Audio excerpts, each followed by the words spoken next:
Hey everybody, Aaron Counts Sage Dynamics, and this is the Nightforce ATACR 1:8 first focal plane optic.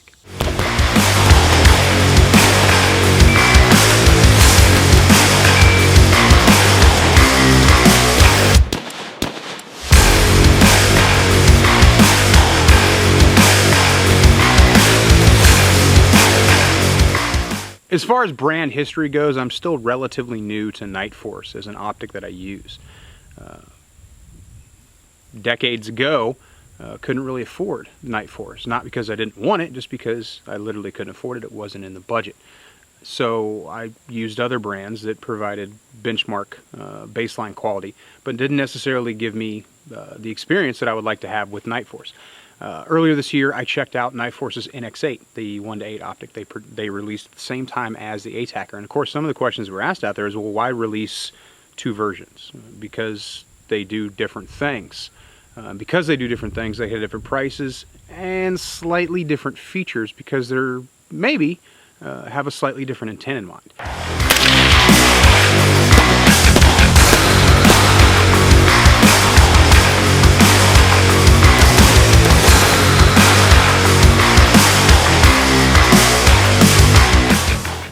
Weighing in at 21 ounces and just over 10 inches in length, the ATACR 1:8 gives you a first focal plane optic that has an illumination option.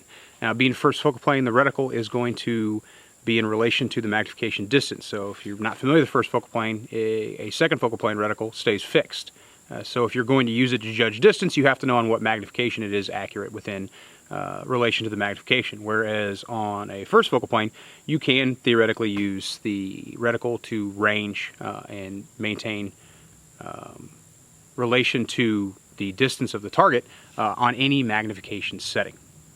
ATACR 1:8 uses Nightforce's FCDM reticle, which you may have seen reticles similar to this. It does share some similar attributes to a Horus or like a Trimmer 3, but it's their own reticle. The optic itself has 0.1 MRAD adjustments, which I really like. Even though I don't view the lower variable magnification optics like precision rifle scopes, I think of them more of as a red dot with a magnifier kind of concept. Even though it's a sole piece unit and I can use it for ranging, I get more knowledgeable reticles. You could definitely use this as a DMR application. It's definitely purpose built with that in mind. Give you a more fine adjustment versus the NX8 probably for those purposes. Now your primary point of aim is 0.35 mil, 2 mil window, which gives you a very reasonable point of aim. Because it's first focal plane on a 1x power, a true 1x magnification setting, having that larger overall reticle at the 1x magnification provides you with a very crisp and clean red dot for close quarters purposes. If you're using it as a red dot in those closer distances, even out to 25 meters, before you start introducing magnification into the optic, it definitely lends itself better to that purpose. If they just went with this small dot, that 0.35, you would struggle a little bit to use the dot effectively at those closer distances. Not that you couldn't do it, it's just having that larger reticle on 1 power is definitely a benefit. Sometimes with first focal planes, people don't put as much thought into the reticle as maybe they should, and on 1 power, it's very, very hard to make out your stadium lines or your reticle itself, even if it's an illuminated reticle. And then when you go to full power, sometimes the problem is the reticle gets so big, it covers up a great deal of your target. The NX8 specifically, that primary point of impact reticle dot at 8 power covers up a 1-inch circle, which not a huge deal, but I would like to be able to see the 1-inch circle I'm shooting at versus having my reticle completely cover it. And when I picked up this Triarch Systems, this is the Centrifuge Training Edition work gun rifle, Will Petty's gun, I wanted to grab one to support him, but I needed to put a nice optic on it. And since I wanted to review the ATACR anyway, I went ahead and grabbed that from Kinsey's Optics and started my review process. If you're not familiar with the review process, for video's sake, I'm going to do 2,000 rounds through the optic as the totality of the review for the period. Basically, I'm trying to accelerate the life cycle. 2,000 rounds in the grand scheme of things isn't a whole lot. Rifles can last 20, 30,000 rounds. Optics can probably last even longer than that, depending on what you do with them. But I thought 2,000 rounds is a really good footprint, a really good look at the beginning life cycle of anything I'm reviewing. Very first thing I do once I get my optic zeroed is I do a 500 round burn down. The whole purpose of the burn down is to shoot 500 rounds in an accelerated process to see if it creates any problems with whatever I happen to be reviewing, in this case, the ATACR. So here we go.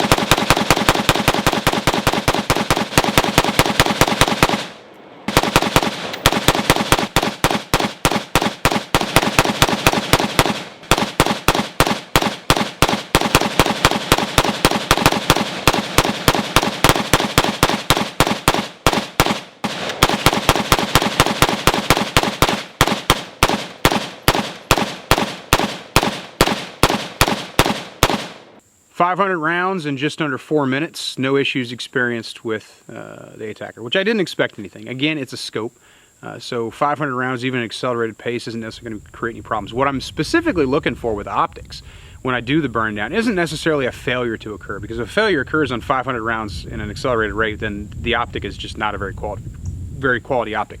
What I am looking for is how the excessive heat, the heat as it builds on the gun, as the gun gets hotter and hotter and hotter and hotter, looks through the glass. Am I going to lose, or am I going to have a significant amount of mirage introduced into my optic window? On a 1x magnification, mirage is going to create some considerable issues if the optic allows it to happen at the glass, and of course there's other factors in there such as height and distance from heat and ambient temperature and all these other factors that are somewhat outside of my control. But I wanted to see if the mirage was going to be noticeable, and it wasn't. I did see some of your heat trembles there towards the end of the 500 rounds, but it wasn't to such a degree to where my reticle started doing that phasing and shifting bounce you get when something's really hot. I know, especially shooting long-range precision, especially on guns with suppressors, once the suppressor gets to a certain heat, my viewpoint just starts dancing around, and it makes shooting accurately nearly impossible. Now, at 10 yards, is that mirage going to create a serious issue? Probably not as much as it does at, say, 1,000, but I definitely want my optic to provide me as much as it can with the quality of its glass to be able to contend with the potential for mirage. Now, just generally using the ATACR, one of the things I noticed, and one of the complaints that I hear quite frequently about the NX8, it's not a problem I have, but I have heard it from enough people that it's obviously an issue, is eye relief. They said it has very unforgiving eye relief.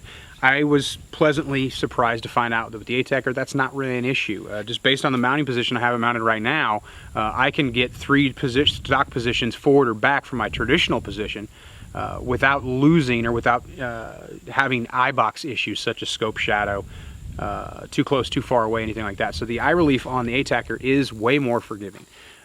Because it's a higher price than the NX8, I would like to think that the eye relief was going to be better, and I was pleasantly surprised to find out that it was. Another thing I like about the ATACR, captured caps. Back in the day, wasn't a huge fan. I want to be able to make my adjustments. These days, I spend more time holding over, especially with the reticle like the FCDM that the ATACR comes with. Dialing isn't necessarily something I'm going to do, even if I am shooting long-range precision with this thing. So I like the fact that I can get my zero, set it in, lock it down, put the caps back on. I don't have to worry about my gear coming in any kind of unintentional contact and creating an adjustment I didn't want. The Reticle Adjustment brightness knob is mounted on the correct side. It's easy to use. I can still be mounted in the gun, make my adjustments. I don't have to worry about having to struggle with it or actually get some leverage to work with the knob itself. Same with the actual magnification ring. The thing I've always liked about Nightforce is their adjustments are smooth. I don't have to really fight with this thing, even without a knob or a thumb knob, even though the ATACR does come with one, which I think is pretty cool. A lot of companies out there, they're like, oh, well, you're on your own, or they'll build in like a little nub and be like, that should be good enough. No, I want like a handle, and it does come with one that you can mount directly to it. It's not an additional ring, it screws right into it, and that gives me that adjustment knob for making on-the-fly magnification changes. I definitely appreciate that. One thing I didn't really care for, though, and it's kind of weird, is if I'm running caps on this thing, the entire rear eyepiece moves with my adjustment. So if I've got my cap on there, I have to be very specific about what position I put my cap in, because if I go from 1 power to 8 power and my cap's open, I could end up bending or breaking the damn thing off. I thought that that was pretty strange. I wish they'd come up with a cap solution for that, or changed maybe necessarily how they put the eyepiece together. At the end of the day, it's not that big of an issue. I generally run a front clamp. I don't run a rear cap, so it wasn't that big of a deal to me, but I did find it somewhat aggravating, and I think other people are probably going to share the same opinion if they run rear caps. Durability's got to be talked about. It's a review. We got to talk about how durable, or maybe not as durable, something is. And ATACR is no different. As you know, my durability test with rifle optics, pretty much anything rifle related, I'm going to go ahead and do the balcony drop. Now, this is an accelerated, worst case scenario kind of situation. What I'm looking for is if that extreme drop is going to cause me to lose my zero. So the first thing I do is fire a 5-round group for the control to see where I'm hitting, where my zero's at.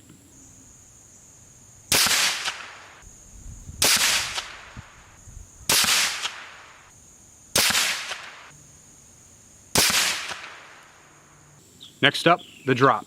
1 story drop. Now, of course, the caveat, I always give this caveat, if your rifle takes any kind of significant spill, you should definitely check your zero before you trust that rifle, trust your life to that rifle if you can. But I also like to know, and I like to help you guys out in this way, that I can have faith in the gear.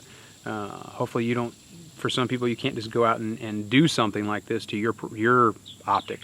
So I'm going to do it for you. I'm going to go ahead and drop this thing off the balcony and see if it affects the zero. And now the 5-round group after the drop.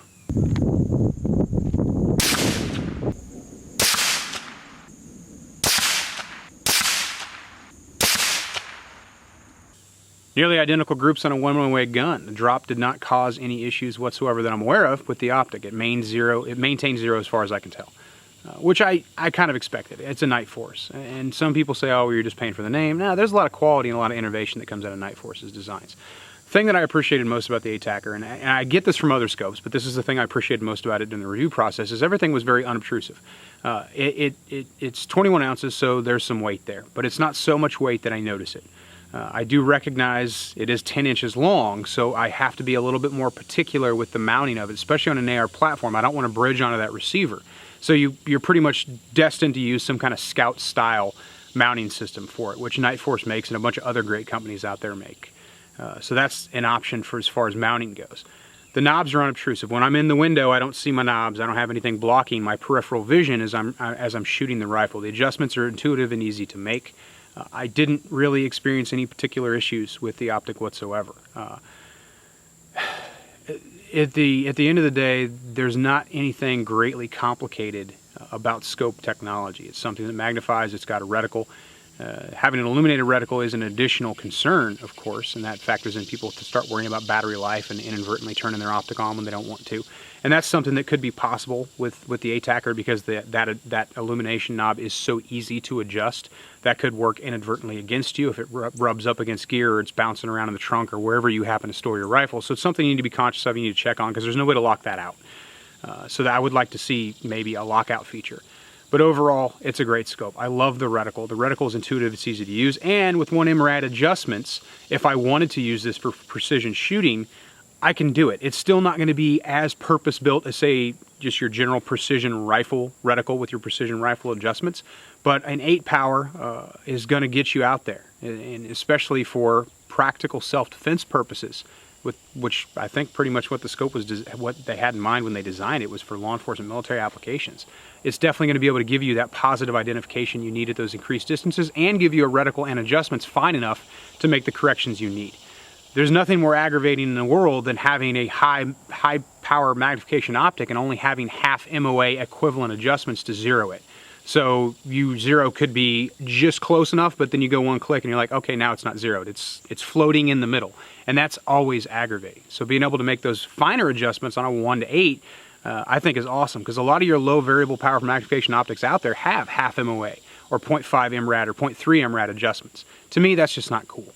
Yeah, I get it. It's basically a magnified red dot, but if you can include 0.1 MRAD adjustments in a 0.25 MRAD reticle, even on a 1 to 8, that's a great thing. I'd like to see everybody do that, even if you incur a slightly additional cost because of the finer intricacy and the design and the internals. To me, that's fine.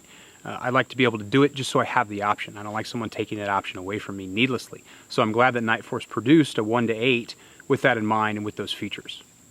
The final question people are going to ask is, should I get this or should I get the NX8? And the answer is, it really depends. The NX8 does not provide the same degree of fine tuning. It doesn't have the same precision in its adjustments, and the reticle is overall larger, which I did find a little bit frustrating at certain distances shooting at certain targets. But overall, I consider the NX8 to be much more comparable to, say, a red dot optic with a magnifier on. The reticle's a little bit more simplistic. The adjustments are not as fine, and it lends itself more to that category than the ATACR does. To me, the ATACR is more of a DMR-esque type optic. It's not going to give you the magnification for PID at 600-700 meters, but it is going to give you what you need, 50, 75, 100, 150, 200 meters, to be able to get what you need to get, but have the option of finer tuning for your zeroing purposes. So I appreciate that it exists. Me personally, and of course it's always that hypothetical that comes up. People ask me this all the time, and I usually don't answer because I don't like hypotheticals like this. If you could only have one optic, what would you have? I can have more than one optic, so that's not even a consideration for me. I can have two. This is America, I can buy two optics. But to answer those people who are going to ask that hypothetical question in the comment section, I'll say right now, if I had to choose between the NX8 and the ATACR, I'd take the ATACR, because the ATACR, a little heavier, a little longer, but it gives me everything I wanted out of the NX8. Yes, it is a little bit more expensive, so that comes back to purpose. Ultimately, what are you going to be using the optic for? If it's for general purpose range shooting, home defense, the NX8 is a great choice. If you want something a little bit more versatile that can allow you finer tuning adjustments at longer ranges, and what I think a more intuitive and user-friendly reticle that serves more of a purpose for the magnification that you're getting from the optic, I would definitely go with the ATACR. I'm Aaron Count with Sage Dynamics. Train accordingly.